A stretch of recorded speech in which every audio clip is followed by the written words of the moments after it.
Hello, welcome to November 8th, 2022, also known as the first Tuesday after the first Monday in November, voting day.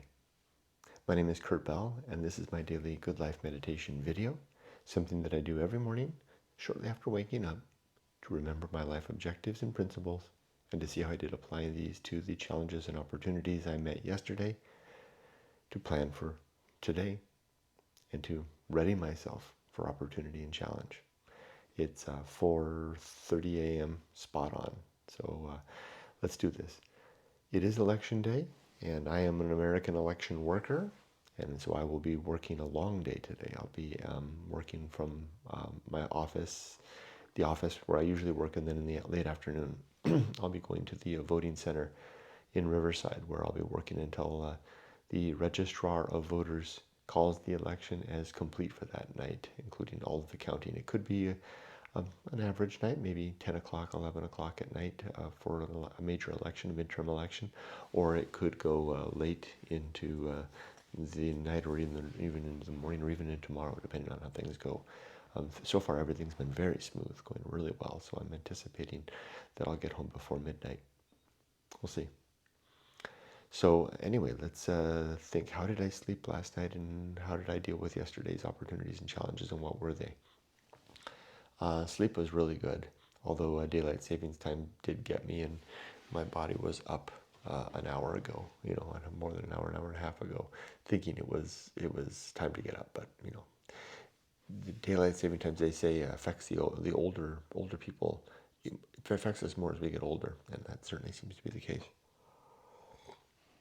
But I believe that they may be legislating this process out of existence, so maybe it won't be something we'll deal with in the future.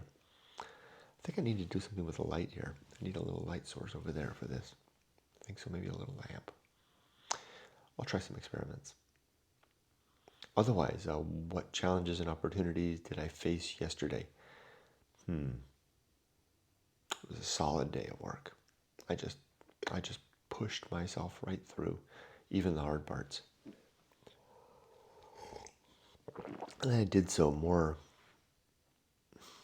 in a stoic manner than ever before, with a more genuine sense of, I almost wanted to say resignation, but that's not it. It's beyond resignation. It's like a kind of a comfort that comes. I quoted Epictetus. I was reading in the discourses yesterday during lunch. Epictetus talking about, someone who's in, suffering and happy, dying and happy, in prison and happy, in exile and happy. Show me such a person. Show me, for I would like to see a Stoic. And more as these principles over the years become part and parcel of who I am, that is more the case, where even during difficult times, there's kind of a gentle peace that just kind of is becoming it's like a new basement level, right? I mean, when things get hard, it doesn't go down to the level of being, of dejection, or of gnashing of teeth, or pulling of hair, or rending of clothes. It kind of settles into a kind of a peaceful acceptance.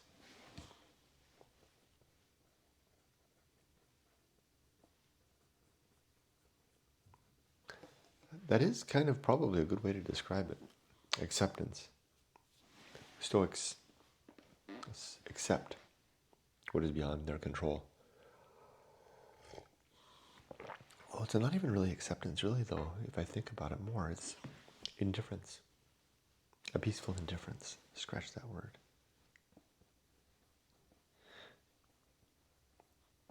Yeah, acceptance implies some sort of an opinion. Indifference is beyond opinion. I'm indifferent to the rain. I don't get angry at the rain. I don't accept the rain or reject the rain. It is the rain. And I will simply use my maturity and my experience and my fortitude to operate my life in accordance with that. Wearing galoshes when I go outdoors, bringing an umbrella, driving slower and more cautiously on the roads, maybe planning to work from home rather than riding my motorcycle in the rain. These are not acceptance as much as indifferently maneuvering my life around the world that is. That's how yesterday was. I think it was that quote that kind of pushed me over the top a little bit there. We'll see how long it lingers. I've been trying to remember it in my mind, as if I could remember it anywhere else. The other thing that was kind of a challenge was I didn't want to go for my ocean swim after work. It was cold. It was raining. It was cold. But I got my stuff and I went to the beach. And when I got there, the wind was blowing and the beach was empty. And I really didn't want to do it, but I did it. And I feel so good for that. And it has all these little tiny effects. Like, where is it? Oh, right there. It's like it's gone, right? For like over the last week and a half, I've had this open wound right there, and it's from riding my motorcycle in the cold wind, and I get these lesions. I think yesterday was my third day. Was it my third day? I think, or the fourth day. I think it was the third day in the ocean. It's all healed up. It's not healed. It's sealed. The wound is sealed. It was 2 days ago that was open and red. It was like a Grand Canyon of pain. Grand Canyon of pain. Hi, Ollie. Why don't you take a seat? We'll go for a you know whaty in a little bit. So the next step is to do my good life meditation. Yeah, both dogs are in here with me now. You want to come sit in my lap? Okay, come here. Although he's kind of like a kid that's grown a little bit big to sit in the lap. Come here. Come here. Okay. There we go. Cross the chasm. There we go. Oh. There we go. I have 7 objectives. These are the things that I'm striving for. That's the difference between the principles and the objectives. There are 7. The Good Life Creed includes 7 objectives and 32 principles. The objectives are what I want to obtain. It's the goals of my life, broadly speaking. The 32 principles are the means to get there. The way that I tune and refine my mental state, as I was mentioning before, and also to adjust my day-to-day decision-making so that I'm in alignment with a life that fulfills the objectives. That's what having a creed is all about, right? My 7 objectives, and I'm going to go quickly again this morning because again, #election day. My 7 objectives are: 1, to be always ready to die, to have my affairs, my relationships, and my life's work in order. And they are. 2, to make good and effective use of my time, to not waste my days or my nights, my moments at all, but to pull from them, eke from them the best value that I can get. Or value is whatever contributes to my purpose, one of my 3 purpose, which is the improvement of the well-being of thinking creatures, aka the improvement of virtue. 3, to develop and maintain good and sound life principles. That's exactly what I'm doing right now. This morning exercise of reciting the Good Life Creed, thinking about it and going over yesterday and planning for today, is this the fulfillment of this particular objective. 4, the cultivation of good emotional reactions, becoming someone who reacts well to whatever comes, even if it be horror, who can respond well with indifference where indifference belongs, which is all things related to fortune, fame, circumstance, reputation, basically everything that's outside of the scope of my reasoning faculty, the inner homunculus, the inner man who thinks about and makes decisions, which is the main area of focus. That's all else is essentially indifferent. Indifference is pain. Indifference is loss. Indifference is cold. Indifference is suffering. Indifference is death. 5, to perform good actions. Just to do good things throughout the day. Little things, big things, medium-sized things too. Again, in accord with the pursuit of virtue, as previously defined. 6, the recognition of true limits and true opportunities, so that I'm working within reasonable bounds. My limits are what is within the scope of my control, namely my thoughts, my decisions. What is outside of my control is everything else. Indifference belongs to all the rest. The vast world of indifference. It's got a ring to it.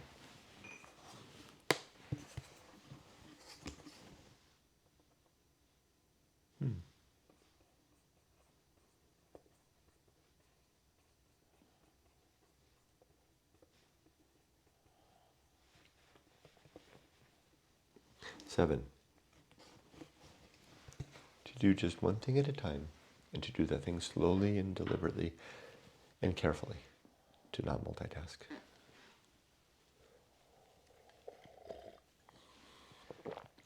Okay, those are my 7 objectives. Pretty tight and compact. Not much superfluity there, I think, anymore at least. It used to be that my objectives were all over the place, not very well defined, simply seeking to fulfill whatever seeming mandate bubbled to the top of my rational thinking, or in even worse days, my irrational thinking. Then I was just a reaction engine. The pirate ride, right?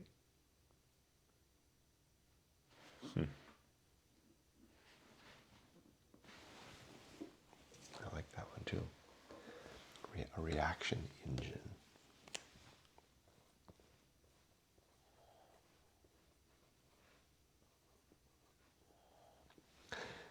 That was me. That is me, if I'm honest. Okay, let's see if I can do the 32 now.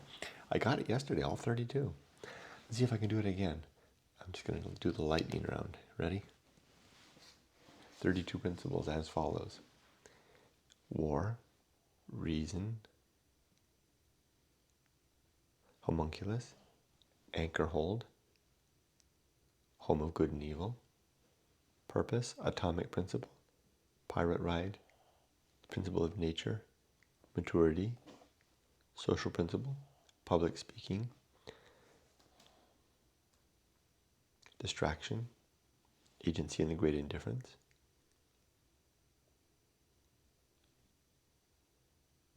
temperance. Life will not go well. The horror show, that which must be borne.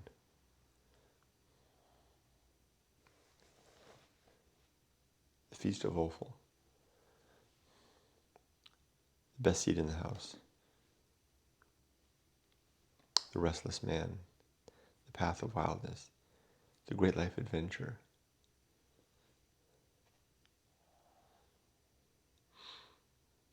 The risk of avoiding risk.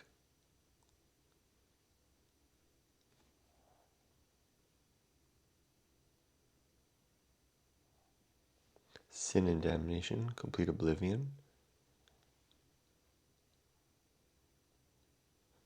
The season of philosophy. The bullseye aim, the uphill climb. Arena and utility. Nothing is enough. And the principle of fun.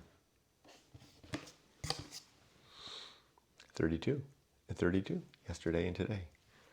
I seem to have gotten them in my mind. Maybe the move kind of rattled things into place, right? The bits and pieces in my head settled into place, and I can remember now. Good.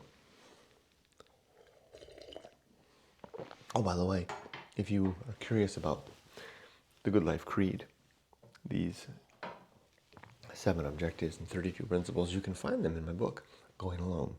It's available on Amazon. You can also get it if there's a few bookstores where you can get it. The number of bookstores is increasing. If you go to just about any bookstore and order it, you can order it. They'll pick it up. They may not keep it on their shelves, but you can get it that way too. I highly recommend the hardbound edition. I got yesterday. My friend John he sent me a message saying he bought the ebook, which is all right, but the ebook is kind of sloppy. I think I need to spend some time cleaning that up a little bit. The formatting is a little bit off. This is the one that I've really put the hard work into. Is this one in the paperback, but I prefer this hardbound edition. But anyway, there's a chapter in here called the Good Life. It's right around there, and it explains all of these. I'm writing another book. It's written, I'm just editing it now, called The Good Life, where I dive deeper into the 7 and 32. That'll be available in a few years when I finish the editing. I know this rodeo. It takes time. You just don't write and publish. You write and then you edit. And the editing, for me at least, is the bigger part of the journey. But this book's all done.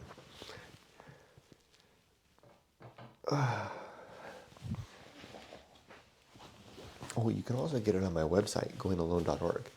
If you buy it from the website, I actually send you a copy it's not only signed, but it's also got illustrations on the inside. I illustrate the inside cover with a scene of the deep desert. I should do that with this one here so that I can show it to you.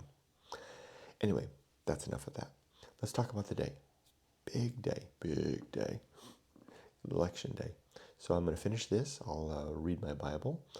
Then I will feed my dogs. I'll walk my dogs. I'll change into my work clothes, and I'll be off to work, where I'm going to have an election day.